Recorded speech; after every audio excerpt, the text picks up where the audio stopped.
video we're going to talk about how to pick language learning resources, and in particular I'm going to focus in on one language, and that language is Spanish, because that's one of the languages that I've learned the longest and gone the furthest with, and so I can talk about this from quite an extensive point of view. So the first thing I should say is I have been learning Spanish now for like 13 years, which is kind of crazy, and that means that I don't have everything that I've ever used to learn Spanish anymore, because either I've grown out of it, my Spanish has advanced and I haven't needed stuff, you know, I don't keep everything that I've ever had, and but what I do have are things that I've needed more recently, or things that have kind of stood the test of time from early on. So I want to share those with you today and kind of talk about how to pick stuff when, especially because, you know, that's why I picked Spanish as well, because I can talk about different stages in a lot more detail. So first thing that I ever had for Spanish, well, I started studying Spanish at school for GCSE, so we were given the textbook, we were given the dictionaries, these kind of easy learning Collins dictionaries that are amazing, and that's what we had at school. But at home, the reason I wanted to start Spanish at school was because I had a Shakira CD, laundry service, and it had some Spanish songs on that I wanted to translate.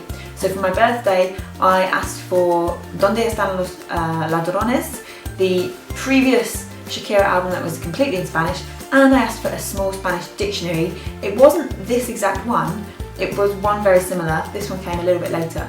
But my point is, look at this, it's tiny, really tiny, and this is what I started with, and this was 2003. So the internet was in its infancy, and you know, memorize, Anki, Duolingo, all of this stuff, it didn't exist. You know, I was working on a very, very basic level.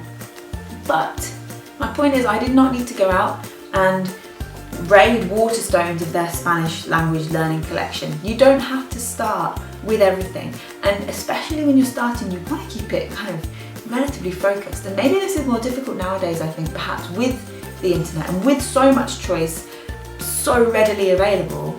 You know, it is sometimes a little bit difficult to narrow things down. But when it came to picking, for example, this dictionary, which was the second dictionary I had, this was an easy choice because it came with a little Spanish grammar book. So it was like an upgrade from when I had a simple dictionary, which was similar to this. So I thought, oh, you know, I need a new dictionary. This one has a grammar book with it. Perfect. Upgrade. The benefits of this, right? As a small grammar book, it's got verb tables. It's not gone insane. It's just got present, present subjunctive, future, conditional, imperfect, and preterite, which is exactly what I needed at that point in time. You know, I didn't need to go any further than that with tenses. It's then got quite, to be fair, quite a thorough yet condensed grammar of Spanish, all the stuff that you need for the level that I was at. And so this served me really, really well, and it was so small. This would come with me to school, and then on later to sixth form, most days, these two books would be in my bag. And in fact, when I was tutoring face-to-face, I would also have these in my bag because they were just a great small carryable example, portable example of some simple resources that can just help to take things up a peg. But of course, you can't learn everything that you need from a dictionary. You know, I was lucky in that I was at school and I had a course, so to speak, from the textbooks and things that we had in school. So that side of things was pretty much sorted for me. I didn't have to think too much. This was just, the dictionary side was just for me, so I could go home and attempt to translate Shakira songs, which, as you can imagine, if you ever translated a Shakira song, not the best place to start. But my point is, it was simple. I didn't overcomplicate things. So we already know that I started then with small dictionary and music, and that's where things really began. And then from there, you know, I had these things called textbooks and whatever, but then of course I needed to kind of expand on my own, and I was learning French at the time. So one of the next things I bought, I've had this for quite a while now, is this, and I think I bought this in France. This is a French to Spanish dictionary. So again, this was a step up, just a step up from what I had before in terms of the dictionary. It was helpful because I was learning French as well at the time, and there was always some words. Now I can't remember any examples off the top of my head, but there were always some words that sounded more, that came to mind easier in French than Spanish, or in Spanish than French, for example. So this was a great way to kind of learn both at once, because, and I'm not saying you need to learn 2 languages at once. What I'm saying is I was at that point, and so this is what I needed. And that's what it's all about. It's about evaluating where you are and deciding, well, what do I need at this point? What's going to help me at this point? And this is what helped me at that point. From there, I guess one of the next most important things at this point was film. So I still have some examples, just picked 3 at random. So, and I'm not just talking, about Spanish films like Almodovar, Rec, amazing film, right? I'm not talking just about films that are natively in the language you're learning, but also Aladdin, right? Check the back of your DVDs. What language can you watch them in? English, Spanish, Norwegian, Danish. Well, now I want to learn Norwegian and Danish, right? But my point is here that you probably have these things on your shelf already that have a resource that you can take advantage of. And if it's a film like this, like especially things like Disney, when you know the story, you know what's going to happen, you know the songs, you're familiar with it, right? I found that to be a really, really helpful thing when I was learning languages in those early stages. And I would often, especially like doing my A-levels, I would often fall asleep probably 3, 4, maybe even 5 nights a week to have film playing in like a subtitled and kind of a dubbed language. That was a real solid way for me that I would get some extra practice in with film. And again, it fitted for me at the time, it worked for me at the time, and so that is how I picked that resource. I had these things already. I didn't have to go out and buy lots and lots of DVDs, I had them already. The ones that I did go out and buy are films that I actually wanted to see. And I think that's really crucial. When it comes to films, when it comes to music, when it comes to books, if you're at that point, don't think, well, this is a Spanish film, it's a must-see because I'm learning Spanish. A perfect example of this for me would be Pan's Labyrinth. I hate that film. I absolutely hate the film Pan's Labyrinth. I find it really dull. And I'm sure that instantly so many people are now going to be like in the comments, oh my god, how do you hate Pan's Labyrinth? But I do. It's just not my kind of film. I wouldn't watch it if it was in English, so why would I watch it just because it's in Spanish? You have to take in your personal interest into account.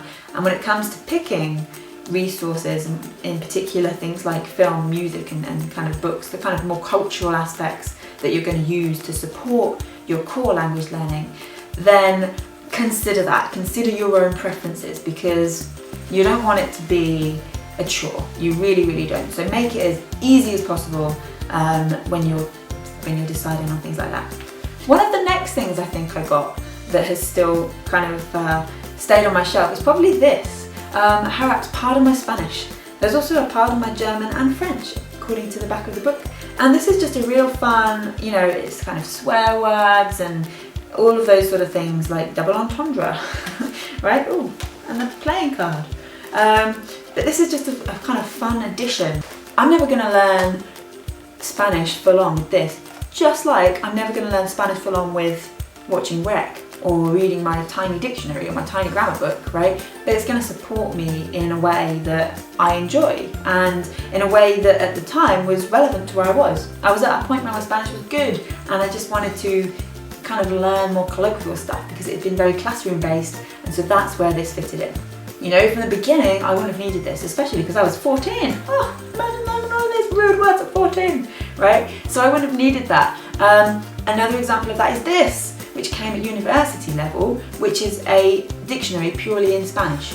Now, I don't think this is the one that was recommended, but I got this for like, I don't know, maybe £3 or something, €3 in Spain, I think at one point.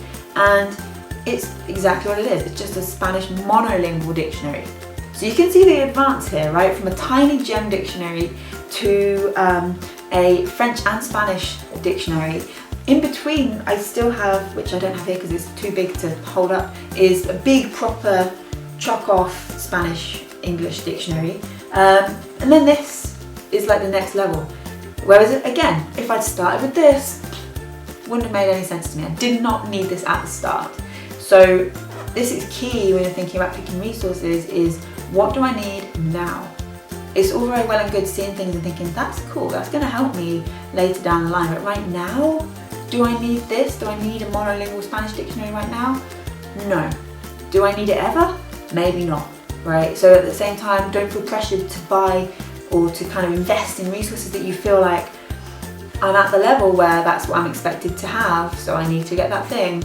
You know, don't feel that either. Think about your own kind of personal, not preferences, because we discussed that with the film, but your own personal like needs as well. So that's kind of the dictionary side and the kind of levels of advancement and different stages and when I needed it, etc, etc. But as for grammar, we had the first little thing, tiny grammar book, and of course there were some resources from school and then from sixth form and university, mostly incorporated into the materials I already had. So those resources, again, they were picked for me. And then this was, I think, the recommended text for like the first level of my Spanish. And this was, I like this book a lot. It's very clear, it's very concise, it's nice and simple. It's just a step up from that tiny sort of pocket-sized one. And that's what this is about.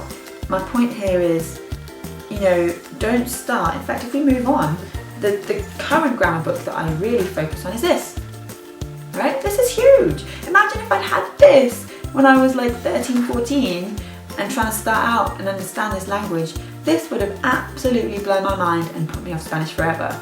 And I feel like this is something that happens all the time, is that we think, okay, I only want the very best language learning resource. I'm aiming for the top, so I'm going to start at the top.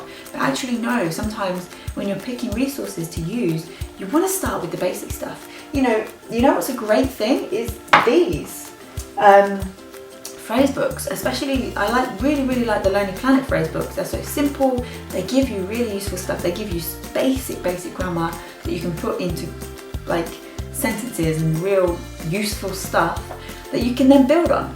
So start with something like a phrase book and a real small pocket dictionary. That's going to take you on the right path. That's going to put you in, right direction, rather than thinking, this is the best grammar book on the market, so I'm going to start with this.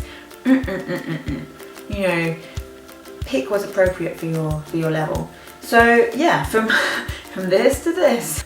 Another thing I've used for grammar very much along the way has been things like this. I did have a couple of ones before that I seem to have not lost or sold or whatever, but this one, Spanish verb tenses, it's just exercises. It's just exercises, and it's dull as dishwater, but it's very useful.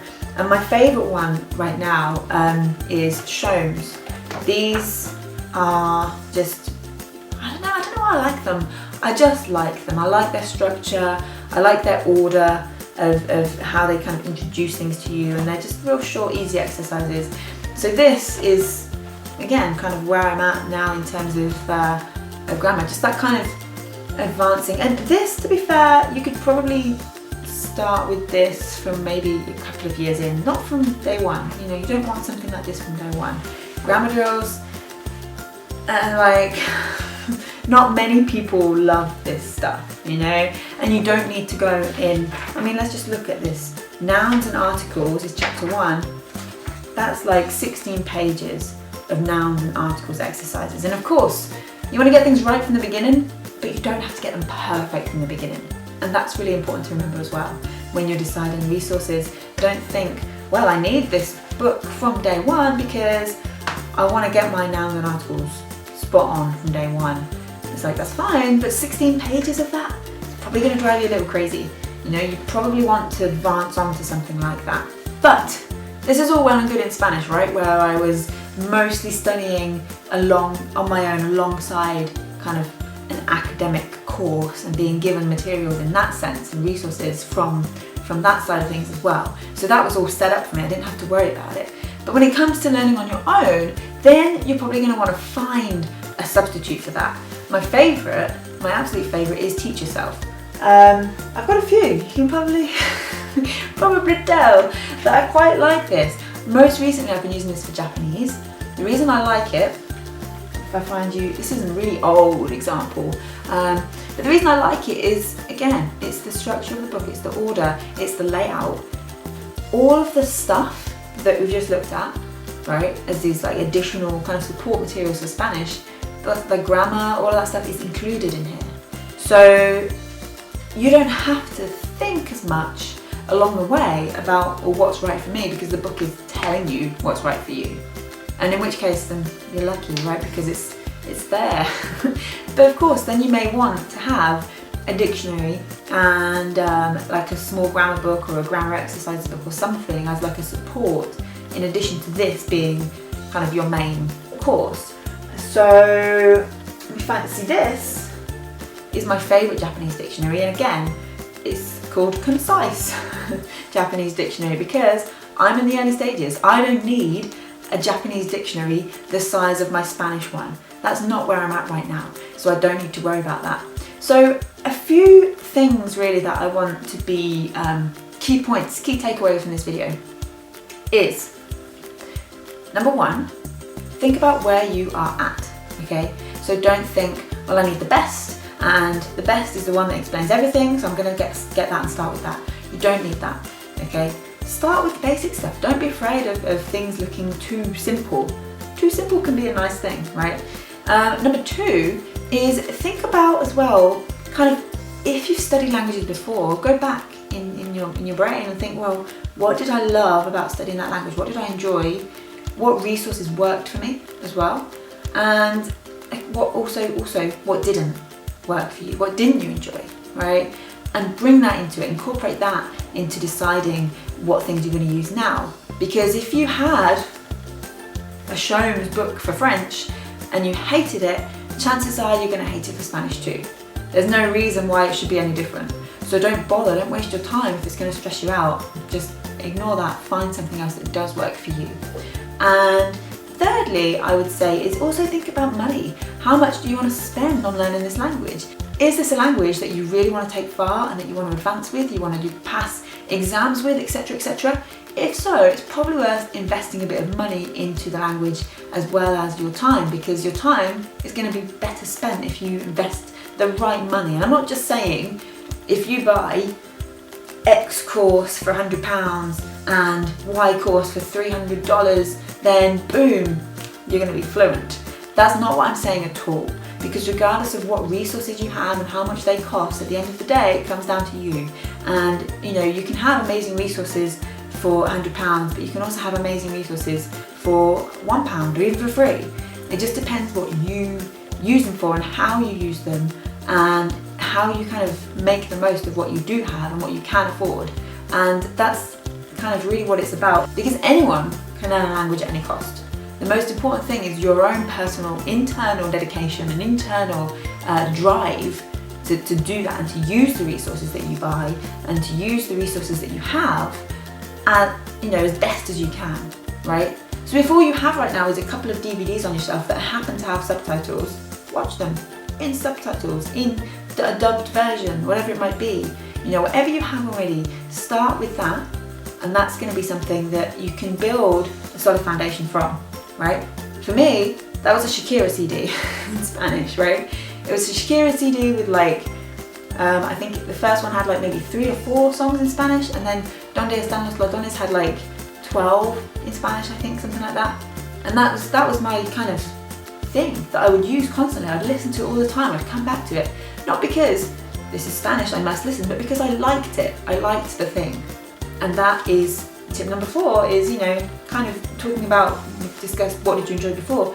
Find stuff that you like, right? I love this dictionary. I know this sounds ridiculous. I love how flexible this dictionary is, right? So I enjoy using it. It's a joy to use. I have another dictionary. This one, right? And this is fine too, but it's a little bit more rigid. So it's not as pleasant to use. How ridiculous does this sound? It's not as pleasant to use as this one. So 9 times out of 10, I go for this little simple one because it's just easier to flip open, right? I love using this book, right? So it works for me. Generally, colloquials, I'm not as big of a fan of. So I wouldn't naturally think I'm going to buy a colloquial book because I know in the past they haven't worked for me as well. So I just wouldn't bother as much with those as I would with something like Teach Yourself. But that's a personal preference. That does not mean Teach Yourself is better than colloquial, right? It does not mean that at all.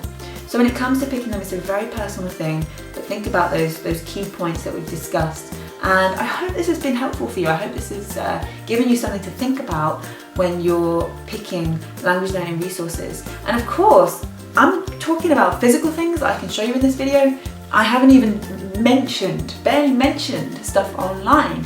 We're talking about the internet, we're talking about apps, podcasts, all of this stuff is huge, right? So much out there. So don't get overwhelmed by that, right? Just think about where you are and what you need right now. Find the stuff you love, find the stuff you can afford, and that should give you a good foundation for starting with some good language learning resources. Okay? So let me know your favourites down in the comments. Do you have any other tips for picking good language learning resources? Again, let me know in the comments. And as always, don't forget to subscribe, and I'll see you very soon. Okay, thank you. Bye.